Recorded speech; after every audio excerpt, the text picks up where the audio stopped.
Here we are, another exciting legislative session. It's the beginning of the 2025 session. I'm Senator Dan McCay. It is a pleasure to serve you, and I love the opportunity to be up here. I've had a few constituents reach out, and if you have questions or concerns, my mobile number is 801-810-4110. Feel free to reach out or shoot me an email. It's on the website.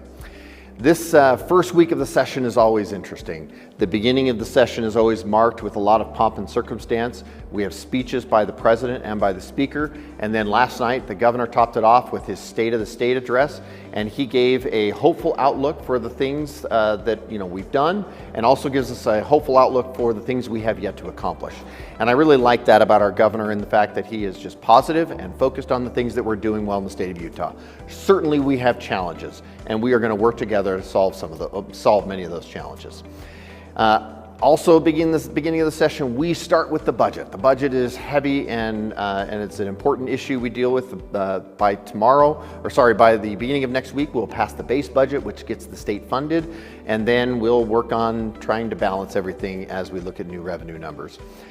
An important part of the budget is the fact that we've set aside $200 million for a tax cut, and we're not sure if we're going to do 100% in tax cut or if we're going to do 100% in Social Security and removing the tax on Social Security. That debate is going on, and I'm welcome to receive your feedback.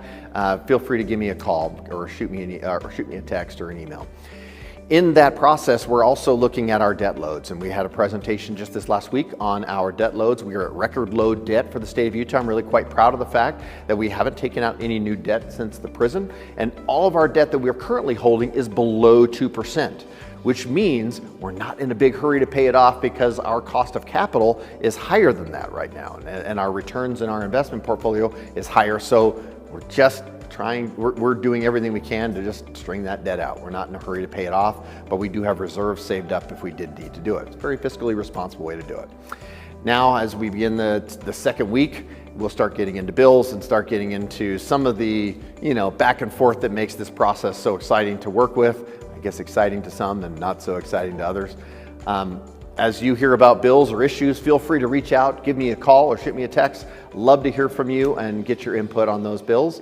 In the meantime, hope you're well, and we'll talk to you next week.